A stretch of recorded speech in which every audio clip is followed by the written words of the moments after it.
Bruce Damer, talking about cyberspace and virtual personalities. Could you define what, in your view, is an avatar? Well, an avatar is your digital double in cyberspace. So generally, it's a human form that represents you to other users. So, but it could be a dog or it could be a glass cube. You know, it really just represents as a real human behind it. So when you talk or you text chat, people understand there's a person there. This person, what is the relationship of the persons that we call avatars and that we make, and you made many, and you wrote a book about them, and the real person behind it? Are they one-on-one comparable, or are they just opposites? Well, actually, it really depends on the user. The guy that we met the other night, Alex Greeny, who lives in Amsterdam, he's a botmeister. So sometimes when you're meeting Alex in world or inside a virtual world, it's him, and you can tell it's him talking. But other times, his bots take over his personality. So when you're talking to him, you're talking to a whole sea of bots.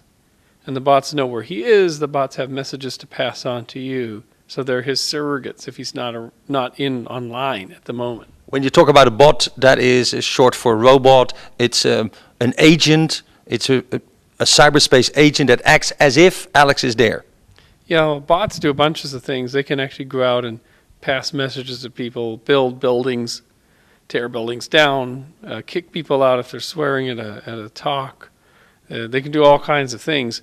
But in case of Alex is a colony, a personality, in the sense that he's always in world with a cluster of bots around him doing his bidding. So you can never quite tell, to some extent, if it's Alex there or the bots are his surrogates. And but when Alex is there, well, truthfully, when Alex is there, you can tell. So in a sense, there's a blurred line between the AI. They're not really artificial intelligence, but they're representations of Alex's personality that stand in for him. There was an old filter idea that if you could tell a robot from a person, or in fact not distinguish them, then you would have artificial intelligence. But in this case, you say you can still feel the difference. Yeah, you definitely can.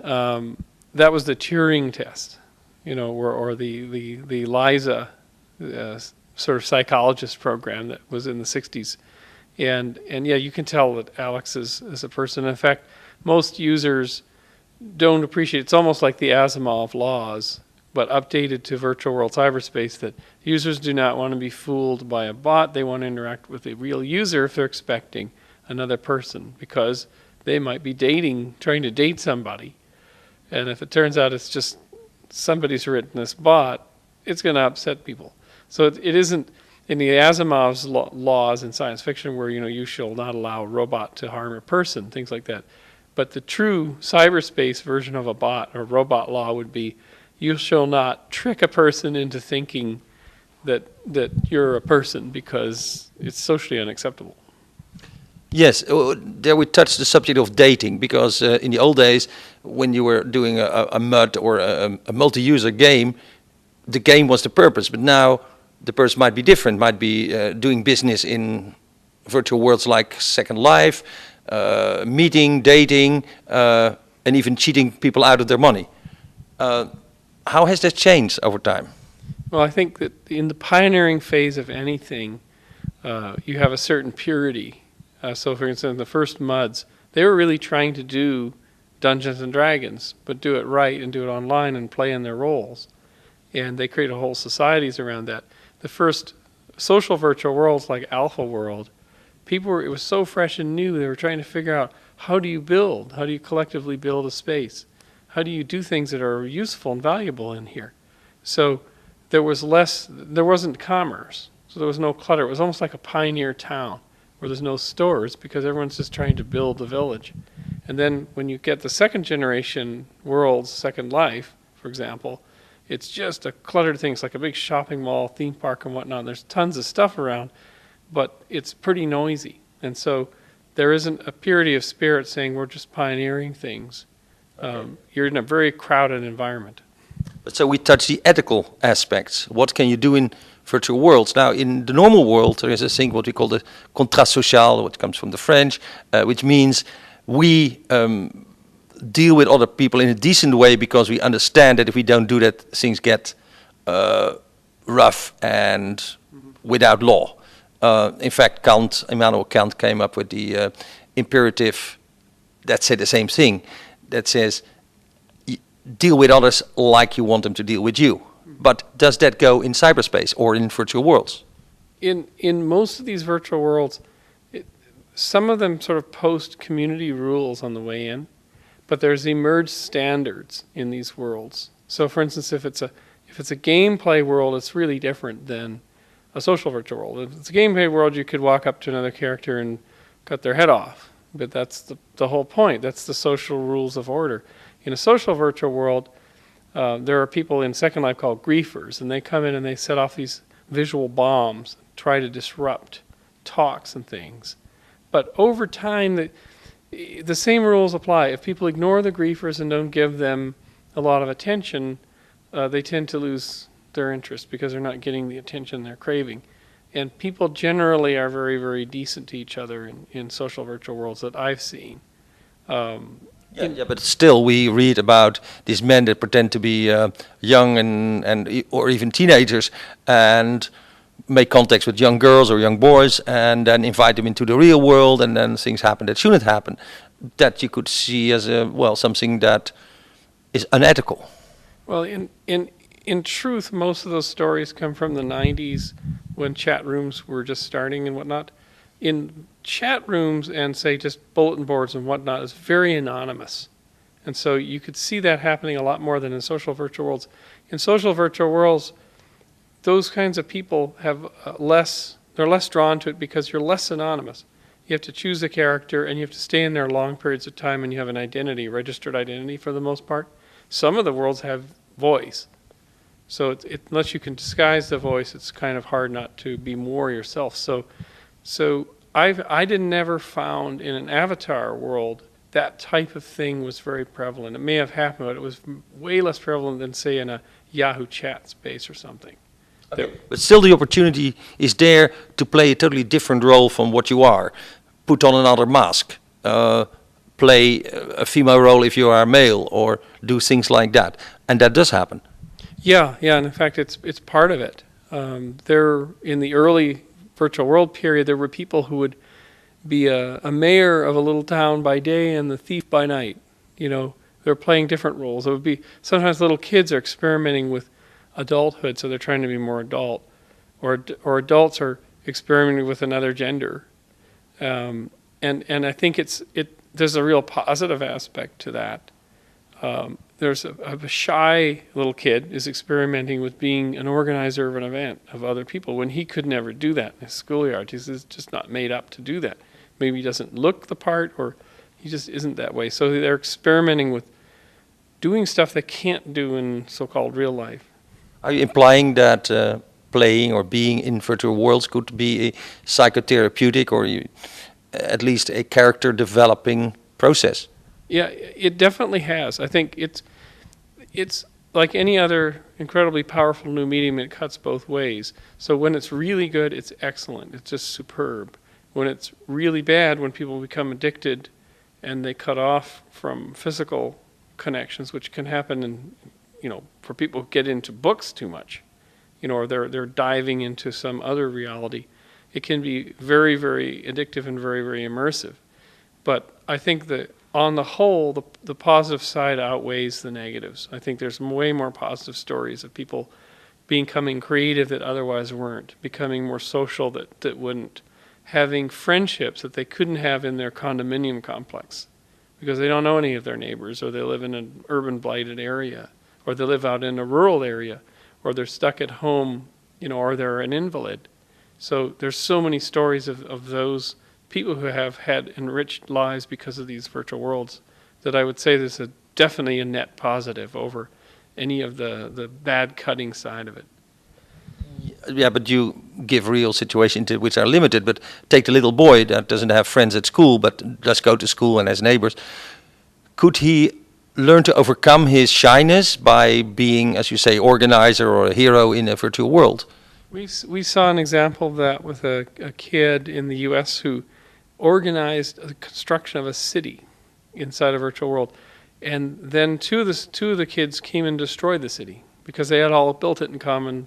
You could destroy it in common.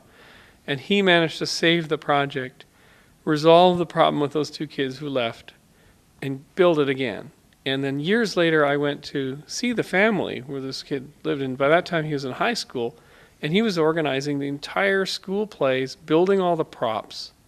And he just had learned the taste, or that he had the skill to mediate crises amongst groups and do big creative constructive projects in groups. So by high school he was doing these whole plays and all that stuff, and I think that it came from that first experience. And now he's off and doing some big international career. Okay, so for him it worked out. So, but let's go to, I think it was Feigenbaum who wrote Elisa.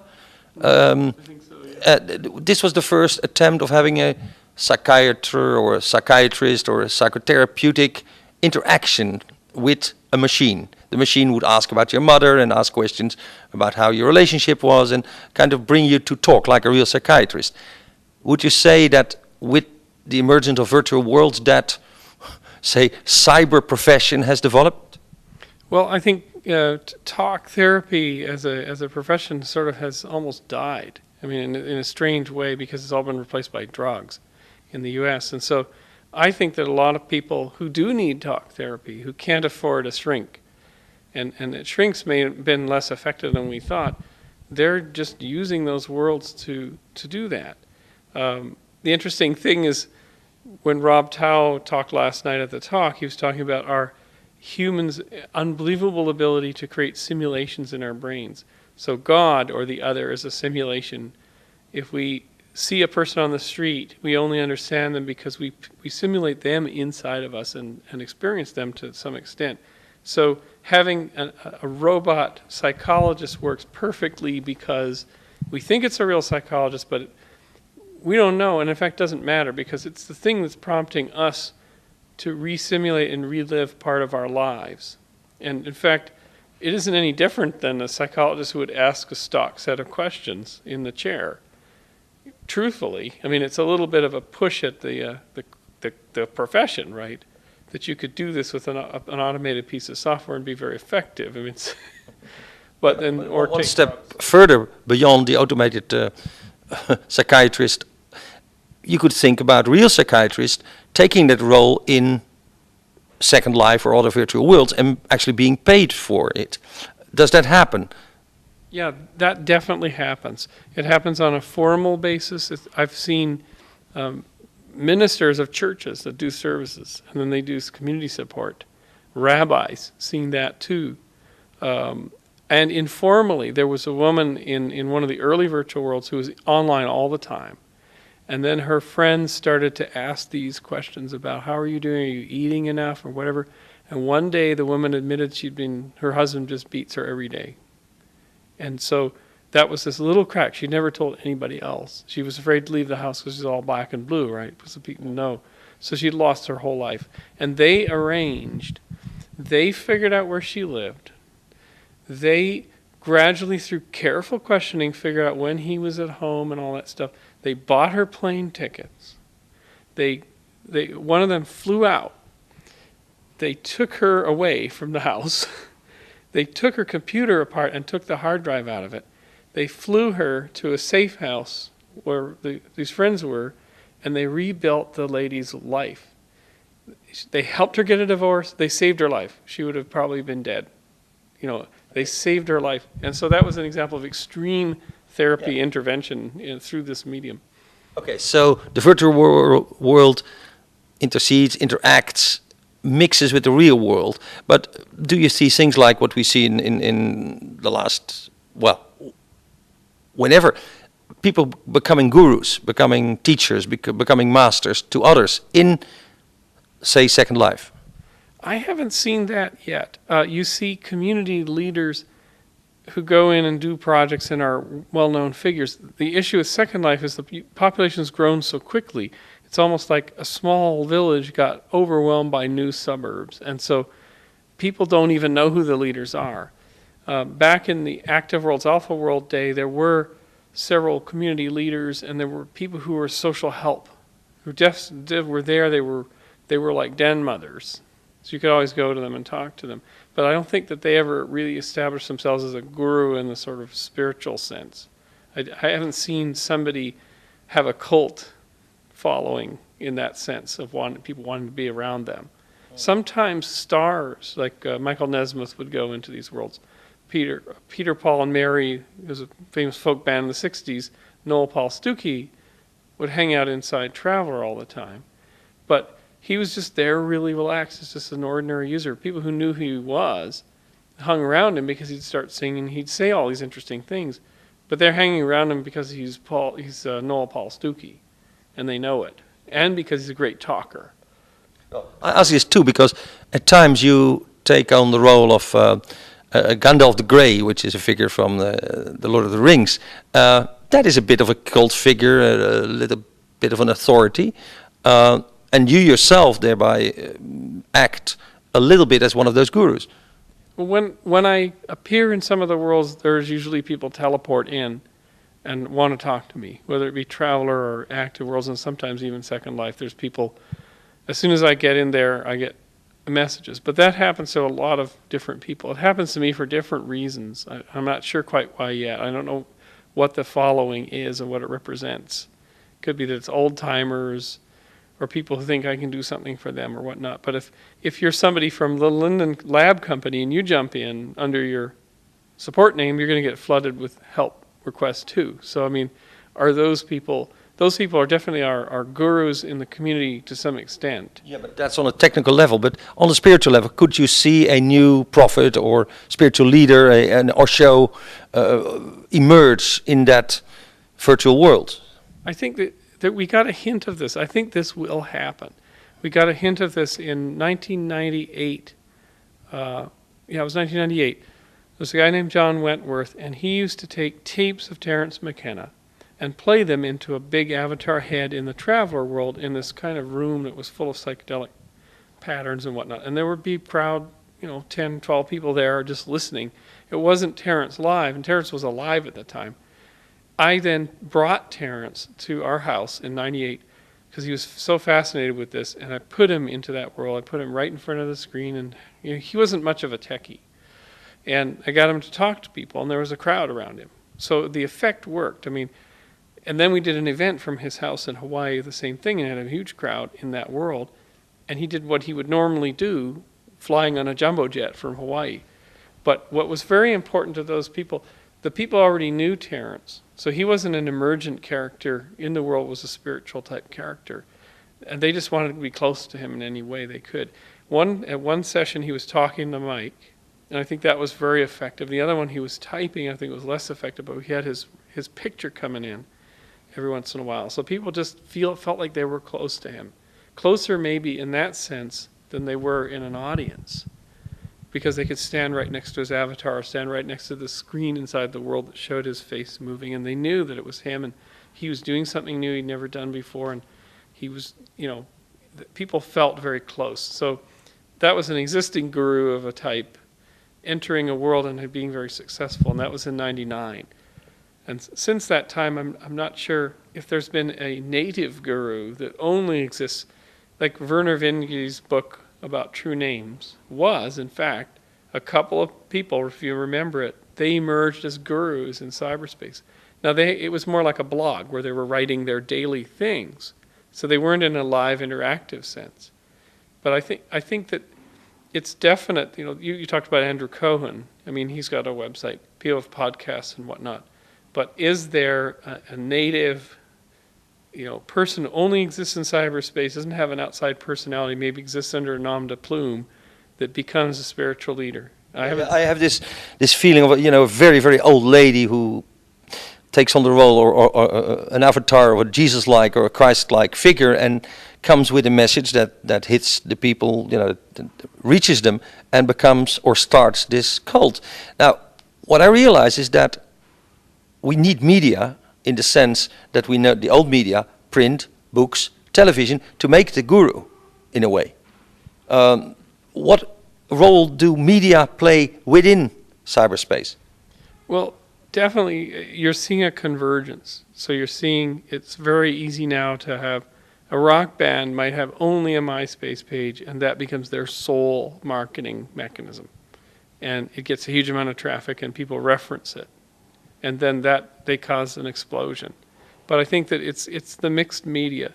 I think that people, if there was we often thought we bought the Traveler platform with the talking heads. Mm-hmm.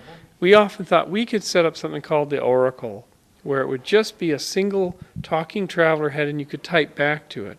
But anybody could use that head and talk wisdom like the Delphic Oracle. Mm-hmm. And we thought of doing that, and it might be something we could try at some point.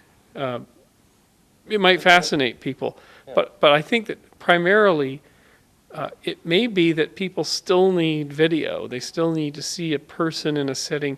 An avatar world still is quite an abstraction for people. So we still don't have enough bandwidth. But what I'm referring to is more like the role of Google or Yahoo or a well-known place like my place or YouTube.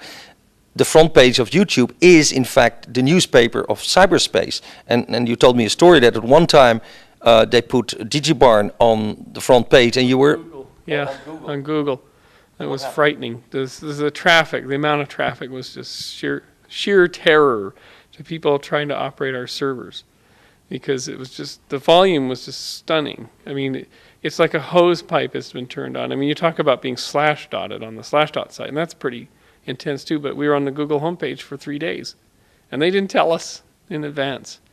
But a huge amount of people then visited this one place, and you could put anything there. You could change a button and move it from one place to another, and it would increase the number of people who were sending email almost instantaneously. It was just because there's millions and millions of people looking at one space. Now there is media power there, and that's probably why so many billions of dollars are paid for advertising on those media within cyberspace. Is this going to go further? Do we see media concentrations? Do we see organizations like Google or whatever put out an opinion trying to influence the public? Well, I think not. Google just doesn't do that as a company yet. They don't have a news service, and they're doing something really interesting that most people don't know about right now. They're not only doing Google Earth and everything where you can see where everybody is, even in their cars and cell phones. They're doing something other more fundamental. They've made deals with libraries, and now they're starting to make deals with publishers. There's lawsuits and everything. They're going to scan every book that's ever been printed. Every book. Now what that means is they have the right to scan the books. They're going to put them into text so they're searchable. Mm-hmm. And then you will be able to search on kind of a Google Ex Libris and find a reference in a book. It won't mean that you can get the whole book and then go and print it yourself and violate the copyrights, but you can find out what was in that book. And they'll say, that's that book, go off and buy it or find it. Now what the publishers are doing, now this is the New York Public Library working with them and all the big entities, universities, they want this. They want to participate. They want to jump into the modern world, and Google has the money.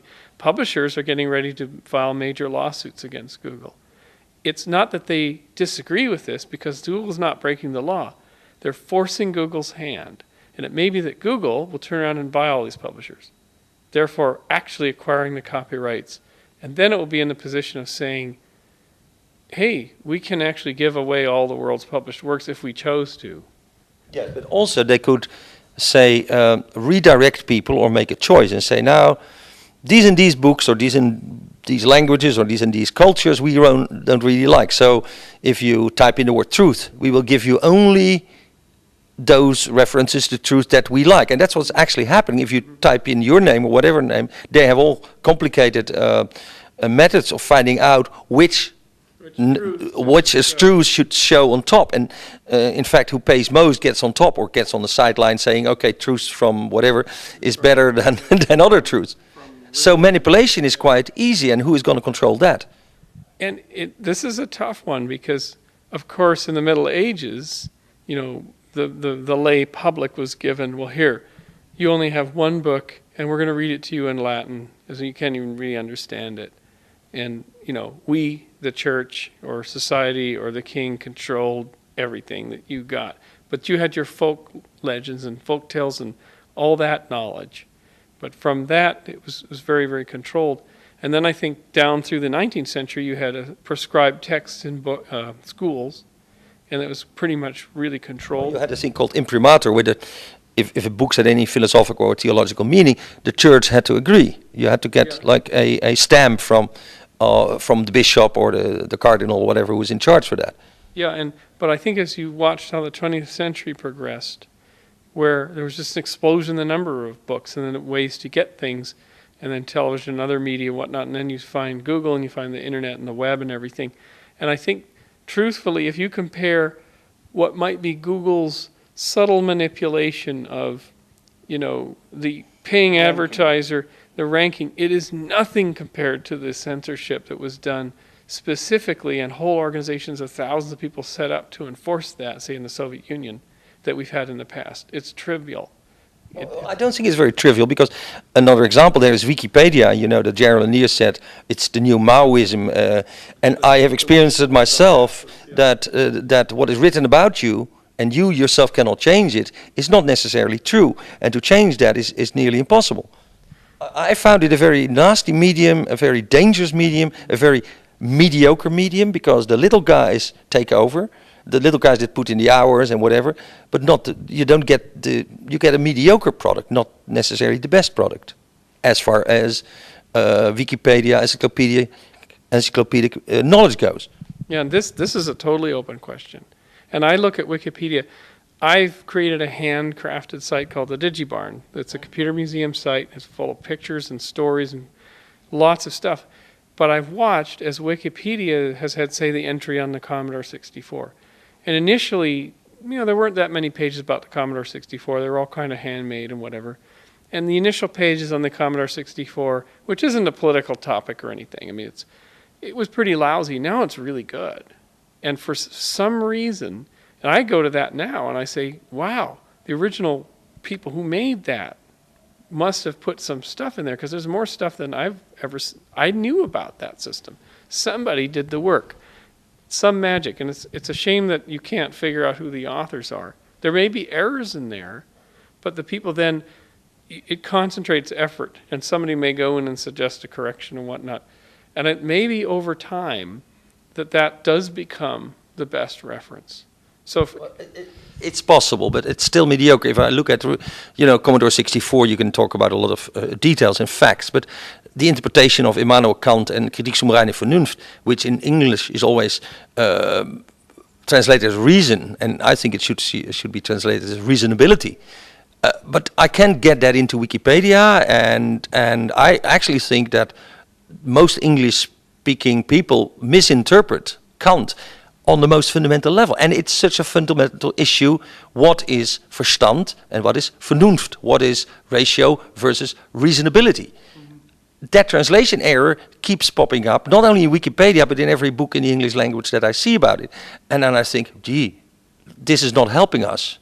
This is, yes, at best, a mediocre translation. Well, this comes to a much bigger issue that I think is that overrides everything. If you're raised in a culture where you respond to stimulus response, texting all the time, real short, brief interactions, what Brenda Laura might have even said, the short attention span theater. That's what the online environment is. You have different brain development. You can't sit and read an entire deep novel, think about things for days, and really ponder things, and you're going to be in a stimulus response mode. And Damasio, the great brain researcher, has written about the two-speed brain, that our brain operates in a millisecond response. Like when you're driving, you're doing the cell phone, you're in your millisecond brain. The emotional brain, the slower speed, which takes a lot of effort to store an emotional memory and to recall it. Over time, people who are in the wired mode, constantly doing this, can't store or retrieve emotions anymore. They become, in clinical psychology, what's known as emotionally neutral. And so if this is happening to a whole population, to 1 billion people, it's a huge change for humanity. What you're saying, there are the real dangers associated with this, what we used to call the MTV mode, very visual, very clippy, very, fast. Or wired. Yeah. Being wired. The Wire magazine might like that.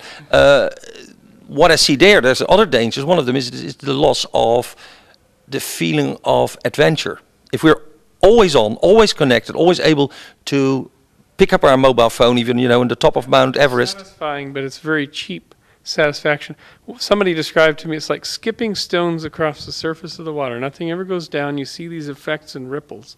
And here's another story that's very profound that I heard with Galen back in New Jersey. We were visiting some friends of friends, and one of these guys, name is Mark, can't remember his last name, but he established the first modern acupuncture practice in North America, i.e. modern in that it was Chinese acupuncture reinterpreted to Western to treat emotion, not organs, personal emotional state. One day, about 4 or 5 years ago, into the practice in New York City, I think it's called the East-West, it's a big, big practice, comes a Hasidic Rebbe.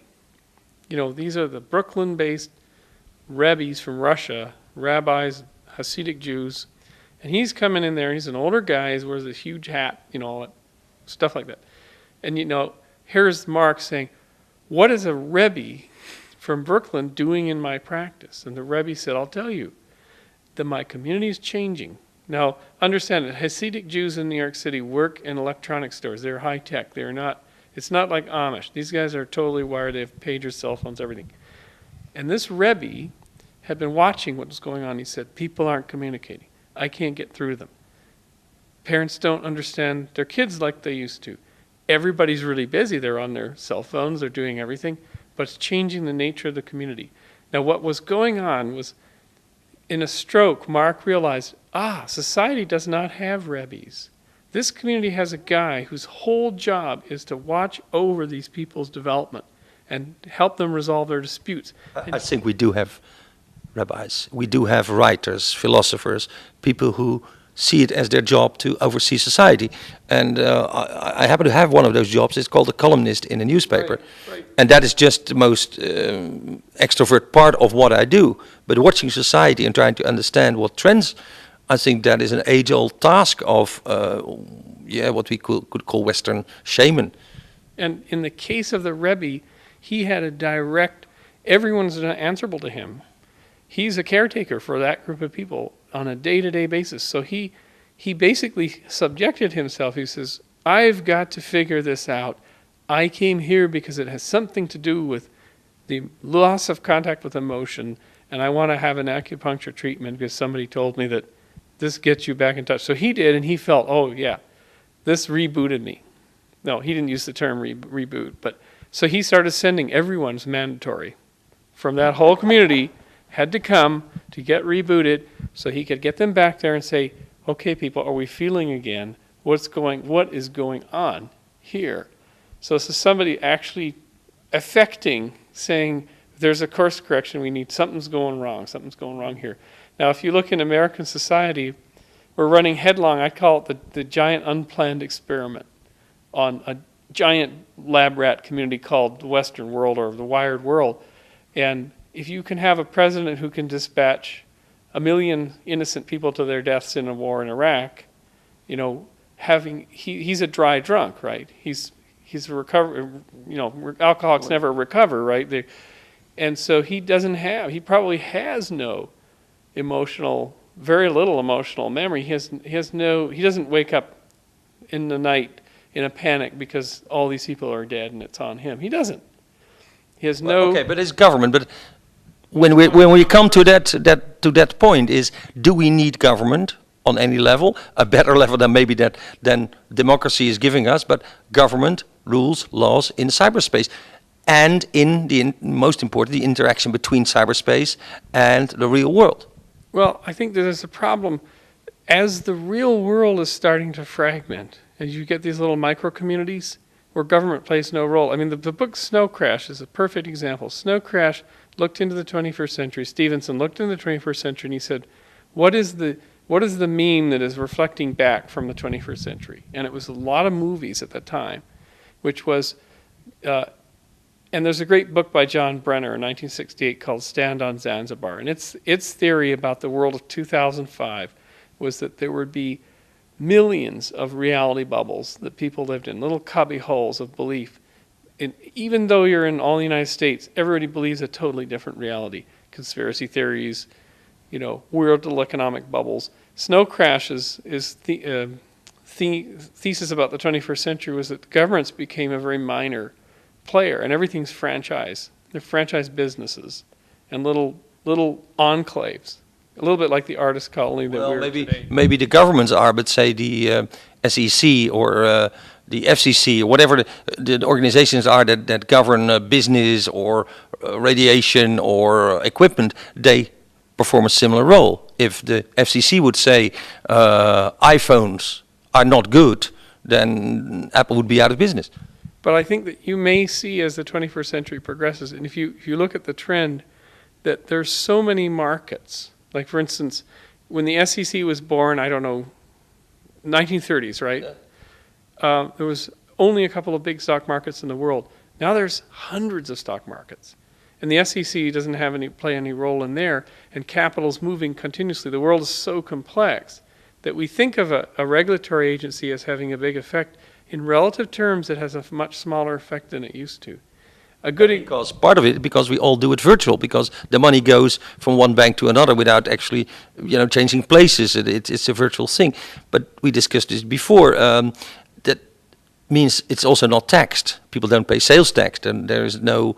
A lot of sales tax on the internet, because that there was a moratorium on that for a period of time, and now in the U.S. the billions of dollars of sales tax are paid on e-commerce purchases. They stopped. They made it mandatory to pay sales tax on, even if it's outside of state. Yeah, literally, what happened was, as these moratorium periods ended, they figured that industry had grown. States wanted that income. So if I buy a PC from Dell in Texas and it comes to me, the state sales tax is taken right off the top. I mean, there's no question about it. So as it became a big business, of course, the government's going to come in and grab its share. And that you think will increase, that it will take a share from what Apple is doing with iTunes and movies, that the governments will take a percentage. Yeah, and what Apple did, of course, is it made a deal with the music owners of the music copyright, now including Apple Records for all the whole Beatles titles, and they're paying their royalties. What Apple did was say, there's no way to justify a $15 CD, for 10 music titles, but we can justify $1 for a hot song, or 49 cents or something. And you, the music industry, you have to live with that, because the alternative is it's all going to be free and you're going to be out of business, which you should be out of business anyway. You're incompetent idiots. So at Apple, what Steve Jobs did was say, they don't know what they're doing, the music business, and the file sharers know what they're doing. We're going to create something in between, a good packaging at a good price for the consumer, and we're going to redefine this business. And that's why it's so cool. They made the device, they made the iTunes, they priced it right, everything was done right, and now they're calling the shots, basically. Okay, well, this is a nice way to end this interview is if we had to choose someone to run as a government agency or as a president to run cyberspace, would you choose Al Gore or Steve Jobs? I don't think there could ever be an agency running cyberspace, because cyberspace is a medium. It's a medium of communication. It would be like saying telephones, who should be running the telephone network or the radio broadcast network. And of course, we end up with awful companies like Clear Channel running it by default. But the telephone network is more akin to cyberspace. It's a carrier. So you can't run, it's just a carrying mechanism. Yeah, but we do have the FCC overseeing the telephone and the telecommunications business. But not the content. So if you're protected by common carrier laws, if bank robbers are calling each other getting ready to rob a bank, AT&T is not liable for that, because it doesn't monitor the calls. As soon as the law in the U.S. is, as soon as you start to monitor traffic in your community, you are liable for crimes committed in that community. If you don't monitor, filter, and record and store that information, you're protected under common carrier rules. Okay, so you still believe information wants to be free? Well, it is. I mean, people can't stop talking. It always was free. I think that there was a period of time, we have to remember that until the 19th century, there wasn't an idea of protection of rights on music or anything, or books. There really wasn't. That's an invention of the last century and a half, and its time may have run its course to some degree. So we think of copyright and book publishers and all that stuff as being tradition. No, that's a newfangled invention that's pretty recent in our past. Prior to that, if you sang Greensleeves in Dutch, it's because you heard it from somebody singing it in England, and it spread all across medieval Europe, and it became a huge hit, and it was sung everywhere. But who owned it? Nobody collected royalties on that. People printed the version of the Bible they wanted. Monks freely copied manuscripts from other libraries and ripped off all of the Greek things, and it freely flowed. There was pretty much information flowed. It was expensive to make books, and there were people who controlled them, but popular culture just moved around. So this idea that popular culture is owned by somebody and then packaged and presented is a newfangled thing, and it may be partially breaking down. And the internet has created almost the medieval bardic system again, that I can go to the next village and share all my stuff, and then this other guy wanders and shares all his stuff. So i.e., information wants to be free. Well, it always was free to some extent, freer than it was in the 20th century, and it's sort of returning maybe back toward the freedom that it innately has. Okay, Bruce Damer, thank you. My name is Luc Sala. It's May 3. We're in Amsterdam at Mister, and that is in the Netherlands. Thank you.